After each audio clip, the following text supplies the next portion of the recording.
Deutéronome, chapitre 23. Justice et société.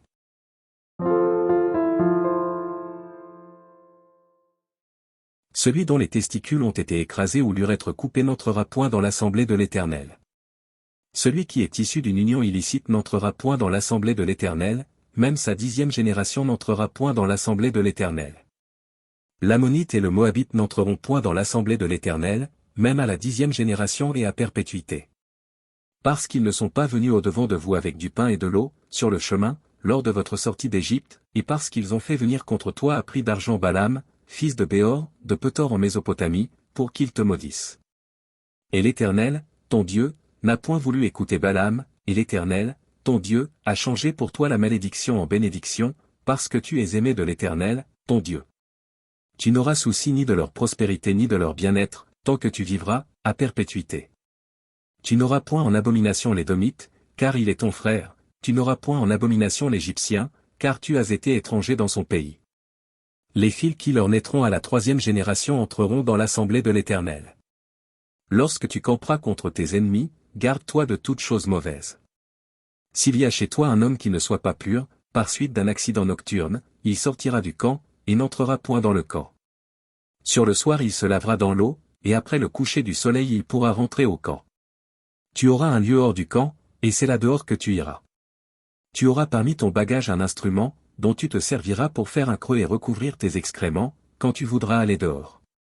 Car l'Éternel, ton Dieu, marche au milieu de ton camp pour te protéger et pour livrer tes ennemis devant toi, ton camp devra donc être saint, afin que l'Éternel ne voie chez toi rien d'impur, et qu'il ne se détourne point de toi. Tu ne livreras point à son maître un esclave qui se réfugiera chez toi, après l'avoir quitté. Il demeurera chez toi, au milieu de toi, dans le lieu qu'il choisira, dans l'une de tes villes, où bon lui semblera, tu ne l'opprimeras point. Il n'y aura aucune prostituée parmi les filles d'Israël, et il n'y aura aucun prostitué parmi les filles d'Israël. Tu n'apporteras point dans la maison de l'Éternel, ton Dieu, le salaire d'une prostituée ni le prix d'un chien, pour l'accomplissement d'un vœu quelconque, car l'un et l'autre sont en abomination à l'Éternel, ton Dieu. Tu n'exigeras de ton frère aucun intérêt ni pour argent, ni pour vivre, ni pour rien de ce qui se prête à intérêt. Tu pourras tirer un intérêt de l'étranger, mais tu n'en tireras point de ton frère, afin que l'Éternel, ton Dieu, te bénisse dans tout ce que tu entreprendras au pays dont tu vas entrer en possession. Si tu fais un vœu à l'Éternel, ton Dieu, tu ne tarderas point à l'accomplir, car l'Éternel, ton Dieu, t'en demanderait compte, et tu te chargerais d'un péché. Si tu t'abstiens de faire un vœu, tu ne commettras pas un péché.